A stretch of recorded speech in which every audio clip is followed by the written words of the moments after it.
ಎಲ್ಲರಿಗೂ ನಮಸ್ಕಾರ ಸ್ನೇಹಿತರೆ ಪುರುಷ ಮತ್ತು ಮಹಿಳಾ ಅಭ್ಯರ್ಥಿಗಳಿಗೋಸ್ಕರ ಒಂದು ನೇಮಕಾತಿಯ ಹೊಸ ಅಧಿಸೂಚನೆ ಬಿಡುಗಡೆಯಾಗಿದೆ ನೋಡಿ.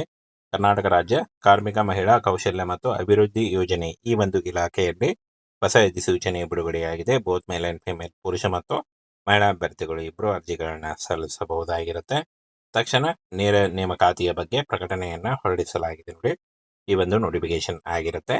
ಹಾಗೇನ ಫ್ರೆಂಡ್ಸ್, ಆಯ್ಕೆಯಾದಂಥ ಅಭ್ಯರ್ಥಿಗಳಿಗೆ ಪುತ್ತೂರು, ಸುಳ್ಯ, ಬೆಳ್ತಂಗಡಿ, ಬಂಟ್ವಾಳ, ಕಡಬ ತಾಲೂಕಿನ ಗ್ರಾಮೀಣ ಭಾಗದ ಪುರುಷ ಮತ್ತು ಮಹಿಳಾ ಅಭ್ಯರ್ಥಿಗಳಿಗೆ ಪರೀಕ್ಷೆ ಇಲ್ಲದೆ ಗ್ರಾಮ ಪಂಚಾಯತ್ ಮತ್ತು ತಾಲೂಕು ಪಂಚಾಯತ್ ಕ್ಷೇತ್ರಗಳಿಗೆ ಹಾಗೂ ಹೋಬಳಿ ವಲಯಗಳಿಗೆ ನೇರ ನೇಮಕಾತಿ ಅಂತ ಕೊಟ್ಟಿದ್ದಾರೆ ನೋಡಿ. ಹುದ್ದೆಗಳ ಹೆಸರು, ಹುದ್ದೆಯ ಸಂಖ್ಯೆ, ಮಾಸಿಕ ವೇತನ, ಗರಿಷ್ಠ ವಯೋಮಿತಿ. ವ್ಯವಸ್ಥಾಪಕ ಯೋಜನಾಧಿಕಾರಿ 28 ಹುದ್ದೆಗಳಿದ್ದಾವೆ. 30,000 ಪರ್ ಮಂತ್ ಸ್ಯಾಲರಿ ಆಗಿರುತ್ತೆ. ESI-PF ಇರುತ್ತೆ. 45 ವರ್ಷದ ಒಳಗಿನವರಾಗಿರಬೇಕಾಗತ್ತೆ. ಸಹಾಯಕ ಯೋಜನಾ ಅಧಿಕಾರಿ 46 ಹುದ್ದೆಗಳು, 25,000 ಪರ್ ಮಂತ್ ಸ್ಯಾಲರಿ ಆಗಿರುತ್ತೆ. ESI-PF ಇರುತ್ತೆ ಹಾಗೂ ಗರಿಷ್ಠ 45 ವರ್ಷದ ಒಳಗಿನವರಾಗಿರ್ಬೇಕಾಗತ್ತೆ. ಇನ್ನು ಜಿಲ್ಲಾ ಸಮನ್ವಯ ಅಧಿಕಾರಿ ಈ ಒಂದು ಹುದ್ದೆಗಳಿಗೆ ನೋಡಿ 16 ಹುದ್ದೆಗಳಿದ್ದಾವೆ. 22,000 ಪರ್ ಮಂತ್ ಸ್ಯಾಲರಿ ಆಗಿರುತ್ತೆ. ESI-PF ಇರುತ್ತೆ. 45 ವರ್ಷ ಗರಿಷ್ಠ ಆಗಿರುತ್ತೆ.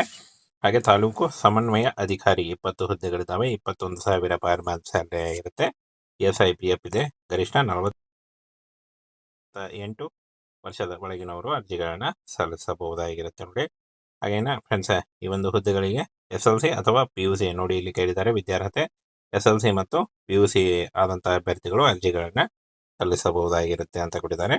ಹಾಗೇನ ಪದವೀಧರು ಅವರು ಕೂಡ ಅರ್ಜಿಗಳನ್ನ ಸಲ್ಲಿಸಬಹುದಾಗಿರುತ್ತೆ. ಇನ್ನು ನೀವೇನಾದರೂ ಈ ಮೊದಲು ಆಶಾ ಕಾರ್ಯಕರ್ತೆ, ಸ್ವಸಹಾಯಕ ಸಂಘಗಳಲ್ಲಿ ಸೇವೆ ಸಲ್ಲಿಸಿದ್ದೆ, ದ್ವಿಚಕ್ರ ವಾಹನಗಳ ಸಾಮರ್ಥ್ಯವುಳ್ಳ ವಿವಾಹಿತ ಮಹಿಳೆಯರು ಮೊದಲ ಆದ್ಯತೆ ನೀಡಲಾಗುತ್ತೆ ಅಂತ ಕೊಟ್ಟಿದ್ದಾರೆ ನೋಡಿ. ಹಾಗೇನ ಫ್ರೆಂಡ್ಸ್, ಈ ಒಂದು ಹುದ್ದೆಗಳಿಗೆ ಯಾವ ರೀತಿಯಾಗಿ ಅರ್ಜಿಗಳನ್ನ ಸಲ್ಲಿಸಬೇಕು ಅದನ್ನು ಕೂಡ ಮುಂದೆ ತಿಳಿಸ್ಕೊಡ್ತೀನಿ. ವಿಡಿಯೋನ ಕೊನೆಯವರೆಗೆ ನೋಡಿ. ನೇರ ನೇಮಕಾತಿ ಇರುತ್ತೆ. ಯಾವುದೇ ರೀತಿಯಾದಂತಹ ಲಿಖಿತ ಪರೀಕ್ಷೆ ಆಗಲಿ, ಯಾವುದೇ ರೀತಿಯಾದಂತಹ ಅರ್ಜಿ ಶುಲ್ಕ ಆಗಲಿ ಇರಲ್ಲ ನೋಡಿ. ಕಾರ್ಮಿಕ ಮಹಿಳಾ ಕೌಶಲ್ಯ ಅಭಿವೃದ್ಧಿ ಯೋಜನೆಯಡಿ ತಕ್ಷಣ ನೇರ ನೇಮಕಾತಿ ನಡೀತಾ ಇದೆ. ಹಾಗೆ ಆಯ್ಕೆಯಾದಂತಹ ಅಭ್ಯರ್ಥಿಗಳಿಗೆ ಪುತ್ತೂರು, ಸುಳ್ಯ, ಬೆಳ್ತಂಗಡಿ, ಬಂಟ್ವಾಳ, ಕಡಬ ತಾಲೂಕಿನ ಗ್ರಾಮೀಣ ಭಾಗದ ಪುರುಷ ಮತ್ತು ಮಹಿಳೆಯರಿಗೆ ಲಿಖಿತ ಪರೀಕ್ಷೆ ಇಲ್ಲದೆ ಗ್ರಾಮ ಪಂಚಾಯತ್ ಮತ್ತು ತಾಲೂಕು ಪಂಚಾಯತ್ ಕ್ಷೇತ್ರಗಳಿಗೆ ಹಾಗೂ ಹೋಬಳಿ ವಲಯಗಳಿಗೆ ನೇರ ನೇಮಕಾತಿ ಇರುತ್ತೆ ನೋಡಿ. ಇನ್ನು ಫ್ರೆಂಡ್ಸ್, ಈ ಒಂದು ಹುದ್ದೆಗಳ ಬಗ್ಗೆ ಸಂಪೂರ್ಣ ಮಾಹಿತಿ ಇರುತ್ತೆ. ವಿಡಿಯೋನ ಕೊನೆಯವರೆಗೆ ನೋಡಿ.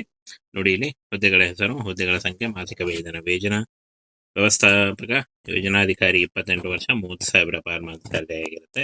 ಸಹಾಯಕ ಯೋಜನಾಧಿಕಾರಿ 46 ಹುದ್ದೆಗಳಿದ್ದಾವೆ. ಹಾಗೆ 25,000 ಪರ್ ಮಂತ್ ಸ್ಯಾಲರಿ ಆಗಿರುತ್ತೆ. ಇನ್ನು ಜಿಲ್ಲಾ ಸಮನ್ವಯ ಅಧಿಕಾರಿ 16 ಹುದ್ದೆಗಳಿದ್ದಾವೆ. 22,000 ಪರ್ ಮಂತ್ ಸ್ಯಾಲರಿ ಆಗಿರುತ್ತೆ. ತಾಲೂಕು ಸಮನ್ವಯ ಅಧಿಕಾರಿ 20 ಹುದ್ದೆಗಳಿದ್ದಾವೆ ಹಾಗೂ 21,000 ಪರ್ ಮಂತ್ ಸ್ಯಾಲರಿ ಆಗಿರುತ್ತೆ ನೋಡಿ. ಕಾಯಂ ಉದ್ಯೋಗಗಳಾಗಿರ್ತವೆ, ಹಾಗೆ ಸರ್ಕಾರಿ ಉದ್ಯೋಗಗಳಾಗಿರ್ತವೆ ನೋಡಿ. ಇನ್ನು ಈ ಒಂದು ಹುದ್ದೆಗಳಿಗೆ ಯಾವ ರೀತಿಯಾಗಿ ಅರ್ಜಿಗಳನ್ನ ಸಲ್ಲಿಸಬೇಕು ಅಂತ ನೋಡೋದಾದ್ರೆ, ನಿಮ್ಮ ಕೈ ಬರಹದಲ್ಲಿ ಹೆಸರು, ವಿಳಾಸ, ಕನ್ನಡದಲ್ಲಿ ಅರ್ಜಿಯನ್ನ ಬರೆದು ಆಧಾರ್ ಕಾರ್ಡ್ ಸಮೇತ ಈ ಒಂದು ನಂಬರ್ಗೆ ವಾಟ್ಸಪ್ ಮಾಡಬೇಕಾಗತ್ತೆ ಅಂತ ಕೊಟ್ಟಿದ್ದಾರೆ ನೋಡಿ.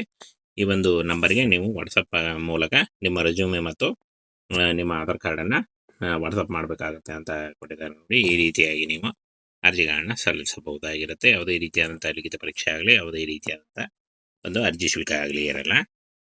ಸ್ನೇಹಿತರೆ, ಪುರುಷ ಮತ್ತು ಮಹಿಳಾ ಅಭ್ಯರ್ಥಿಗಳಿಗೋಸ್ಕರ ಒಂದು ನೇಮಕಾತಿಯ ಹೊಸ ಅಧಿಸೂಚನೆ ಬಿಡುಗಡೆಯಾಗಿದೆ ನೋಡಿ.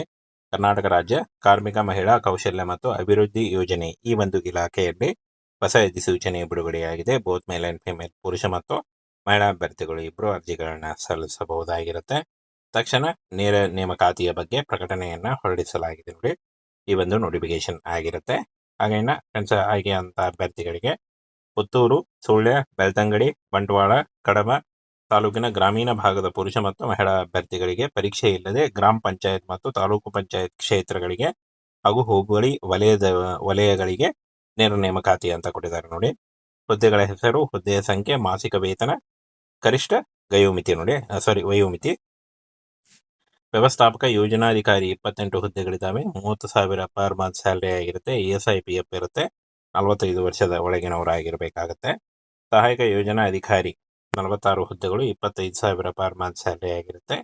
ESI-PF ಇರುತ್ತೆ ಹಾಗೂ ಗರಿಷ್ಠ 45 ವರ್ಷದ ಒಳಗಿನವರಾಗಿರಬೇಕಾಗತ್ತೆ.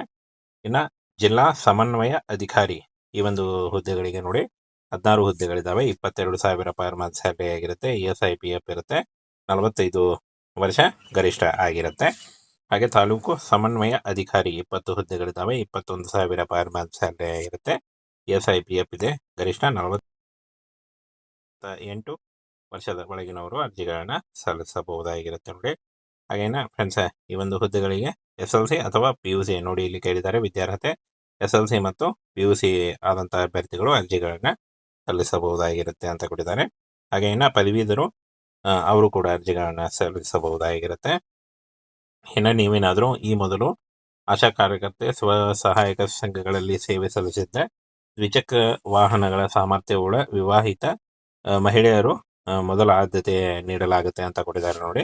ಹಾಗೇನ ಫ್ರೆಂಡ್ಸ್, ಈ ಒಂದು ಹುದ್ದೆಗಳಿಗೆ ಯಾವ ರೀತಿಯಾಗಿ ಅರ್ಜಿಗಳನ್ನ ಸಲ್ಲಿಸಬೇಕು ಅದನ್ನು ಕೂಡ ಮುಂದೆ ತಿಳಿಸ್ಕೊಡ್ತೀನಿ. ವಿಡಿಯೋನ ಕೊನೆಯವರೆಗೆ ನೋಡಿ. ನೇರ ನೇಮಕಾತಿ ಇರುತ್ತೆ. ಯಾವುದೇ ರೀತಿಯಾದಂಥ ಲಿಖಿತ ಪರೀಕ್ಷೆ ಆಗಲಿ, ಯಾವುದೇ ರೀತಿಯಾದಂಥ ಅರ್ಜಿ ಶುಲ್ಕ ಆಗಲಿ ಇರಲ್ಲ ನೋಡಿ. ಕಾರ್ಮಿಕ ಮಹಿಳಾ ಕೌಶಲ್ಯ ಅಭಿವೃದ್ಧಿ ಯೋಜನೆಯಡಿ ತಕ್ಷಣ ನೇರ ನೇಮಕಾತಿ ನಡೀತಾ ಇದೆ. ಹಾಗೆ ಆಯ್ಕೆಯಾದಂಥ ಅಭ್ಯರ್ಥಿಗಳಿಗೆ ಪುತ್ತೂರು, ಸುಳ್ಯ, ಬೆಳ್ತಂಗಡಿ, ಬಂಟ್ವಾಳ, ಕಡಬ ತಾಲೂಕಿನ ಗ್ರಾಮೀಣ ಭಾಗದ ಪುರುಷ ಮತ್ತು ಮಹಿಳೆಯರಿಗೆ ಲಿಖಿತ ಪರೀಕ್ಷೆ ಇಲ್ಲದೆ ಗ್ರಾಮ ಪಂಚಾಯತ್ ಮತ್ತು ತಾಲೂಕು ಪಂಚಾಯತ್ ಕ್ಷೇತ್ರಗಳಿಗೆ ಹಾಗೂ ಹೋಬಳಿ ವಲಯಗಳಿಗೆ ನೇರ ನೇಮಕಾತಿ ಇರುತ್ತೆ ನೋಡಿ.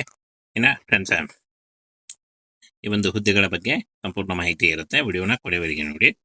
ಇಲ್ಲಿ ಹುದ್ದೆಗಳ ಹೆಸರು, ಹುದ್ದೆಗಳ ಸಂಖ್ಯೆ, ಮಾಸಿಕ ವೇತನ ವ್ಯವಸ್ಥಾಪಕ ಯೋಜನಾಧಿಕಾರಿ 28 ವರ್ಷ 30,000 ಪರ್ ಮಂತ್ ಸ್ಯಾಲರಿ ಆಗಿರುತ್ತೆ. ಸಹಾಯಕ ಯೋಜನಾಧಿಕಾರಿ 46 ಹುದ್ದೆಗಳಿದ್ದಾವೆ. ಹಾಗೆ 25,000 ಪರ್ ಮಂತ್ ಸ್ಯಾಲರಿ ಆಗಿರುತ್ತೆ. ಇನ್ನು ಜಿಲ್ಲಾ ಸಮನ್ವಯ ಅಧಿಕಾರಿ 16 ಹುದ್ದೆಗಳಿದ್ದಾವೆ. 22,000 ಪರ್ ಮಂತ್ ಸ್ಯಾಲರಿ ಆಗಿರುತ್ತೆ. ತಾಲೂಕು ಸಮನ್ವಯ ಅಧಿಕಾರಿ 20 ಹುದ್ದೆಗಳಿದ್ದಾವೆ ಹಾಗೂ 21,000 ಪರ್ ಮಂತ್ ಸ್ಯಾಲರಿ ಆಗಿರುತ್ತೆ ನೋಡಿ. ಕಾಯಂ ಉದ್ಯೋಗಗಳಾಗಿರ್ತವೆ, ಹಾಗೆ ಸರ್ಕಾರಿ ಉದ್ಯೋಗಗಳಾಗಿರ್ತವೆ ನೋಡಿ. ಇನ್ನು ಈ ಒಂದು ಹುದ್ದೆಗಳಿಗೆ ಯಾವ ರೀತಿಯಾಗಿ ಅರ್ಜಿಗಳನ್ನು ಸಲ್ಲಿಸಬೇಕು ಅಂತ ನೋಡೋದಾದ್ರೆ, ನಿಮ್ಮ ಕೈ ಬರಹದಲ್ಲಿ ಹೆಸರು, ವಿಳಾಸ, ಕನ್ನಡದಲ್ಲಿ ಅರ್ಜಿಯನ್ನು ಬರೆದು ಆಧಾರ್ ಕಾರ್ಡ್ ಸಮೇತ ಈ ಒಂದು ನಂಬರ್ಗೆ ವಾಟ್ಸಪ್ ಮಾಡಬೇಕಾಗತ್ತೆ ಅಂತ ಕೊಟ್ಟಿದ್ದಾರೆ ನೋಡಿ. ಈ ಒಂದು ನಂಬರ್ಗೆ ನೀವು ವಾಟ್ಸಪ್ ಮೂಲಕ ನಿಮ್ಮ ರೆಸ್ಯೂಮೆ ಮತ್ತು ನಿಮ್ಮ ಆಧಾರ್ ಕಾರ್ಡನ್ನು ವಾಟ್ಸಪ್ ಮಾಡಬೇಕಾಗತ್ತೆ ಅಂತ ಕೊಟ್ಟಿದ್ದಾರೆ ನೋಡಿ. ಈ ರೀತಿಯಾಗಿ ನೀವು ಅರ್ಜಿಗಳನ್ನ ಸಲ್ಲಿಸಬಹುದಾಗಿರುತ್ತೆ. ಯಾವುದೇ ರೀತಿಯಾದಂಥ ಲಿಖಿತ ಪರೀಕ್ಷೆ ಆಗಲಿ, ಯಾವುದೇ ರೀತಿಯಾದಂಥ ಒಂದು ಅರ್ಜಿ ಶುಲ್ಕ ಆಗಲಿ ಇರಲ್ಲ.